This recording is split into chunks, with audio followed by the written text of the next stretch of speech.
जय श्री राम। श्री राम चैनल के दर्शकों को मेरा बार बार नमन।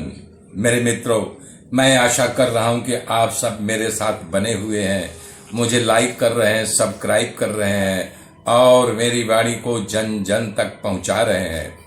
मेरे मित्रों, आज नरेंद्र मोदी जी की एक नई गाथा रची गई।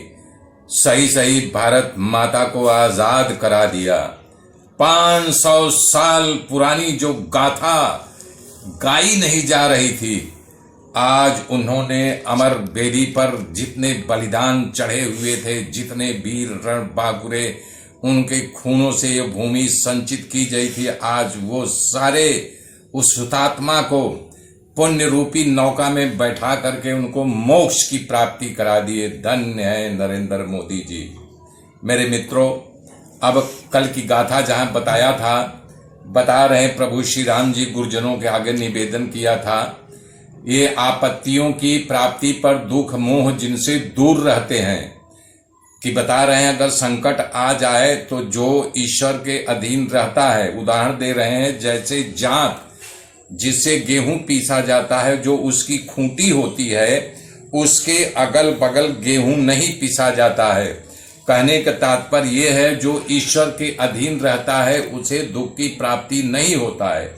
और अहंकार सुन मन सुशोभित होता है।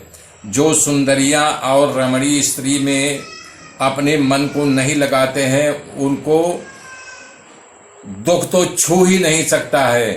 कह रहे हैं कि जो हाथियों के समान उससे भी ज्यादा बलशाली समर संग्राम को जीत जाते हैं, मेरी दृष्टि में वो असली सूरवीर नहीं है। मैं तो उन्हें वीर मानता हूं जो अपने अंदर उड़ती चंचल तरंगों पर जो उफान मार रहा है, काम दोष मोह माया ममता आदि इंद्रिय रूपी समुद्र को अपने विवेक रूपी मन से लगाम लगा करके, जैसे घोड़े पर सवार घोड़े के लगाम को खींच लेता है, घोड़ा उसके काबू रहता है, उसी प्रकार इस इंद्रियों पर काबू कर लेने वाला ही महान पुरुष होता है, जिसकी कीर्ति जगत के प्रताप में चारों दिशाओं प्रदेशों आदि में फैली हुई है, जिसके अंदर सात्विक क्षमा विनय उदारता आदि होता है, तो लक्ष्मी उसके पास दौड़ते हुए चली आती है और अरिमा गरिमा आदि सिद्धियों के साथ वेग पूर्वक आती है। और जो दुराचारी है, दुर्जन है, उसके पाप उसी तरह जैसे पुण्य के पास जो है लक्ष्मी आदि सिद्धियों को लेकर आती है, ऐसे दुराचारियों के पास नाना प्रकार का दुख आडंबर मोह लेकर के आ जाती हैं। तात पुत्र स्त्री धन सब मनुष्य भ्रमवश अपनी बुद्धि के द्वारा जैसे रसायन दवा पी ले, तो वैसे उनका कोई उपकार नहीं करता। बता रहे हैं मरण के समय न तो पुत्री काम करती है, न पुत्र काम करता है, न स्त्री काम करती है, न बंधु काम करता, न बांधव काम करता, नाती पोता कोई नहीं काम देता है।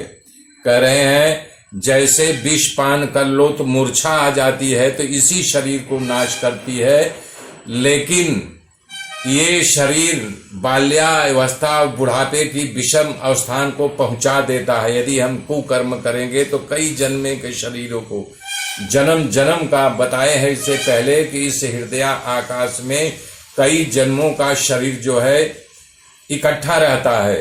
तो विषाद ग्रस्त इस लोक में अपने संचित किए हुए पापों के प्रभाव को स्मरण करके रात दिन हाय हाय करता रहता है कि हाय अब मैं क्या करूं, हाय अब मैं क्या करूं। ऐसा करते करते वो शरीर को त्याग देता है, उसका कोई साथी नहीं होता है। तो उसका जो कर्म किया है, चाहे अच्छा किया हो चाहे बुरा किया हो, दोनों का फल मिलता है। बुरा किया होगा तो उसको नरक की उपाख्या दी गई है, अच्छा किया होगा तो उसको स्वर्ग की व्याख्यान दिया गया है। इस प्रकार से दुख सुख दो भागों में बटा रहता है। मेरे मित्रों, अब आगे की गाथा मैं कल जोड़ूंगा। तब तक के लिए जय श्री राम। जुड़े रहिए, देखते रहिए मेरे साथ। एक से एक इसी प्रकार से आपको ज्ञान की गंगा में स्नान कराता रहूंगा। जय श्री राम, जय श्री राम, जय श्री राम।